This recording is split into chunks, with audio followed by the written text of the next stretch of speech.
brain terms must I recognize? A neuron is a specialized nerve cell that receives, processes, and transmits information. Dendrites receive signals from other neurons and pass them towards the cell body. The axon sends signals away from the cell body towards other neurons, muscles, or glands. A synapse is the small gap between neurons where communication occurs. A neurotransmitter is a chemical messenger that crosses the synapse and influences the next neuron. Neurorepresentation means that information from the world is represented by patterns of activity in the nervous system. Sensory coding refers to how the nervous system represents qualities such as intensity, location, shape, color, movement, or sound frequency. Localization of function means that certain cognitive functions are associated with specific brain areas. Distributed representation means that complex cognition is spread across networks of brain areas rather than one single location.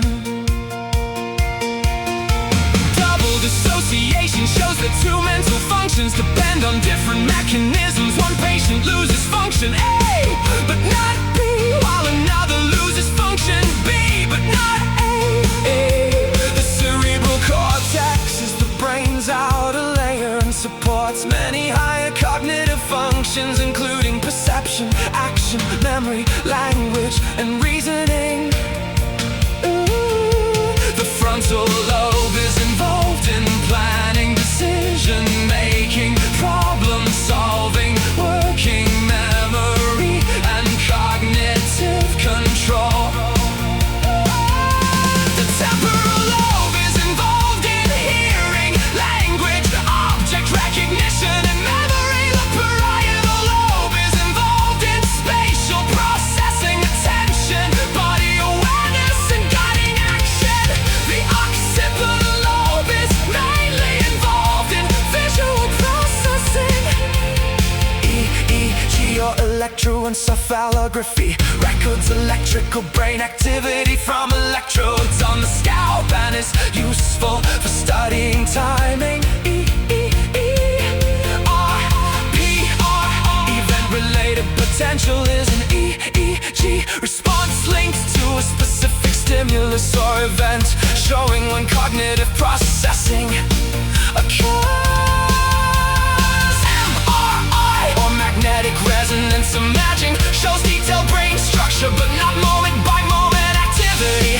fMRI or functional magnetic resonance imaging measures brain activity by detecting blood oxygen changes and is useful for locating active brain areas.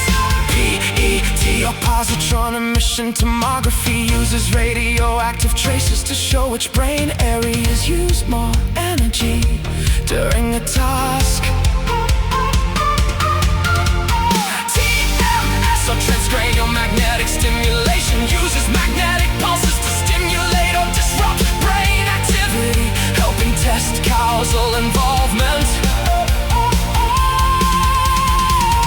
MEG or magnetoencephalography measures magnetic fields from neural activity and provides very good timing information. NIRS or near-infrared spectroscopy uses near-infrared light to measure blood oxygen near the brain surface. Core idea: cognitive neuroscience connects mind and brain by studying neurons, brain structures, brain networks, and methods that measure structure, activity, timing, or causal effects.